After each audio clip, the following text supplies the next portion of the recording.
Dana Perino, host of the Daily Briefing here on Fox News. She joins us from New York. All right, Dana, listen, you have more personal connection and networking with the Kavanaughs than most of us do, having worked in Bush 43 White House. How do you think their family must feel after what they've been through to get to this day? I was thinking about that, possibly completely shattered in terms of exhaustion, relieved, possibly a little euphoria as well. And also maybe quite reflective. I think that one of the things you saw from Brett Kavanaugh when he testified is he talked about his faith. He has a strong faith in the Lord, and that he was relying on that faith in order to help get him through. He also reveres the Constitution, loves the Constitution and the law.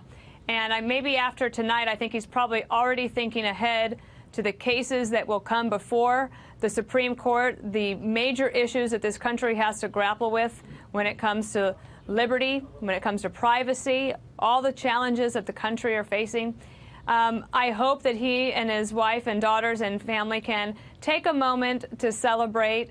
They have been through a lot. The country has been through a lot. And I think when he wrote the op-ed in the Wall Street Journal that some people love, some people criticize, I think he was trying to signal that the judge that he was for 12 years, where you have the record of over 300 opinions, that is the kind of judge he will be on the Supreme Court.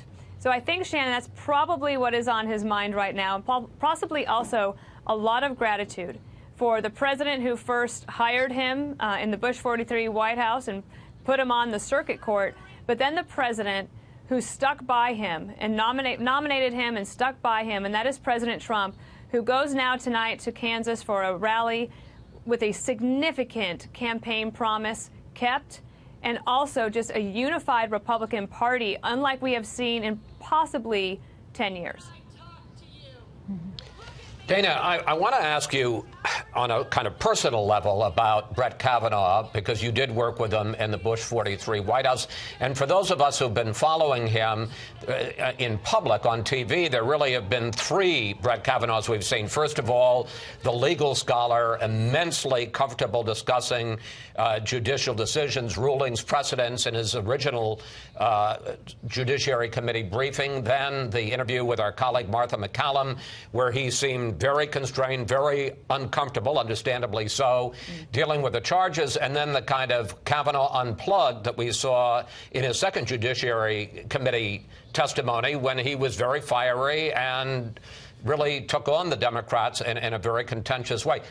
Your view, which is the real Brett Kavanaugh? Well, I think, look, he's a total human, right? He's the full spectrum. He's exceedingly gracious, also an exceeding intellectual. I'll remember one thing, Chris. In 2005, I was a spokesperson for John Roberts. He had just been nominated to replace Justice Sandra Day O'Connor, who, if you'll remember, she resigned, and it was quite a surprise to everyone. But President George W. Bush had a list of possible nominees. John Roberts was the choice, and I remember as a press officer, I was getting so many questions, so many legal questions I couldn't answer. I'll never forget, it was a Friday night about 7:30 p.m. If you've ever waited tables, I felt like I was in the weeds. That means you're just out of control. You have too many requests. You don't know what to do with them.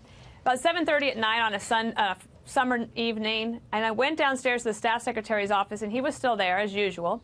And I knocked on the door, and I said, "I'm sorry to bother you, Brett, but I need some help."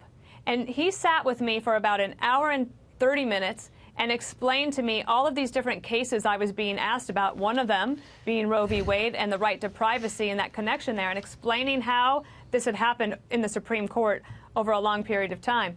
And then you could go out with him at night and have a good time and a laugh. I never saw any bad behavior by Brett Kavanaugh, only an exceedingly gracious person.